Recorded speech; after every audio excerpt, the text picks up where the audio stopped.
ازيكم؟ وحشتوني. انا سوبر ابله، والمره دي مش انا اللي هحكي الحدوته، انا بس كتبتها، لكن هتحكيها لكم منا علاء. ان شاء الله هتعجبكم، وقولوا لي رايكم. ازيكم؟ انا منى، وهحكي لكم حدوتة كاميليا والنضارة الشيك.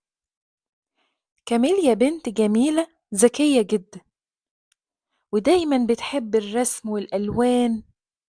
لكن كان في حاجة واحدة ما كانتش بتحبها. يا ترى ايه؟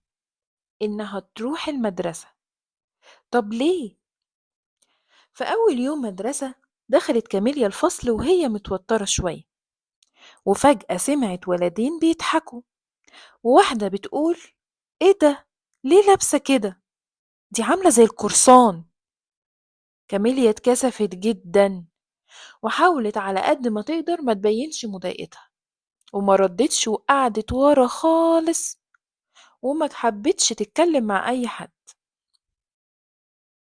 كاميليا كانت بتلبس نضارة، وكانت ساعات بتحط غطا على عينيها صغير، لأن عينيها كانت محتاجة مساعدة.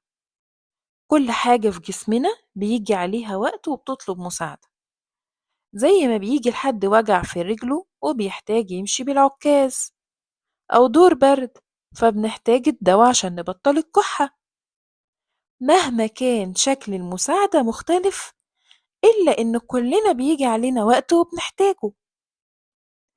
أول ما كاميليا رجعت البيت عيطت وقالت: مش عاوزة أروح المدرسة دي تاني أبدا. ماما بصت لها وقالت: ليه بس يا كوكي؟ خير. كاميليا ردت عليها: العيال اتريقت عليا، بيقولوا إني شبه القرصان. ماما قالت: وهو القرصان شكله وحش؟ ده بيلبس كاستمز تحفة، وتحسيه متنكر دايما، وذوقه في الألوان يجنن. وبعدين اما حد بيضايقنا في شكلنا بنعمل ايه؟ كاميليا قالت: بنعد 1 2 3، ونتخيل اننا رحنا البحر عشان نهدى، وبعدين نبص في عينيه ونقوله: محدش سألك رأيك، شكلي عاجبني، ولو مش هتقول حاجة لطيفة يبقى ما تتكلمش أحسن. وبنسيبه ونمشي.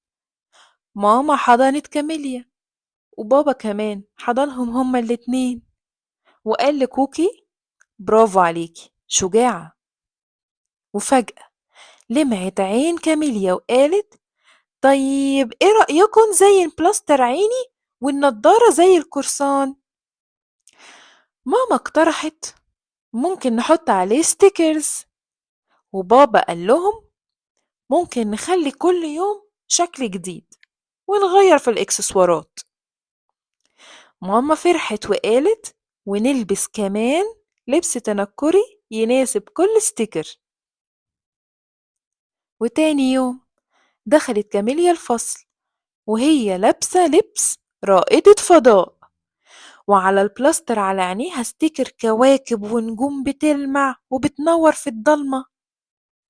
كل الفصل استغرب، وبعدين بدأوا يبتسموا. البنات قالوا: الله، دي شبه لونا من فيلم الفضاء. والولاد قالوا: احنا كمان عاوزين نلبس كده. وتحول التنمر لفضول، وبعدين إعجاب. كل يوم كانت كاميليا بتفاجئهم: يوم قطة سحرية وعلى البلاستر ودان صغيرة بجلتر، ويوم سوبر هيرو وعليه برق ملون، ويوم حرية بحر ميرميد يعني وعليه قشر سمك بالترتر، يوم نحلة عليها خطوط صفرة وسودة. وفي يوم وقف صحابها قدامها وقالوا لها: احنا اسفين يا كاميليا، احنا غلطنا. وادوها صندوق. لما فتحته انبسطت جدا، لقت كل حد فيهم محول رسمته اللي رسمها لها لستيكر عشان تحطها على البلاستر. وفي يوم لقت الفصل كله عامل مفاجأة، وسموا اليوم يوم البلاستر المجنون. وكل حد لبس حاجة وعمل بلاستر غريب، اللي حطه على ايده، واللي على رجله، واللي على صباعه واللي على راسه، وتعلموا إن التريقة حاجة وحشة وبتزعل، وإن عادي نبقى مختلفين، ده حتى لو كلنا زي بعض هتبقى حاجة مملة جدا. ابعتولنا، ولو في حاجة مضايقاكم ممكن نفكر مع بعض إزاي نعملها حدوتة جديدة عشان تبطل تضايقنا. وبس كده، باي باي.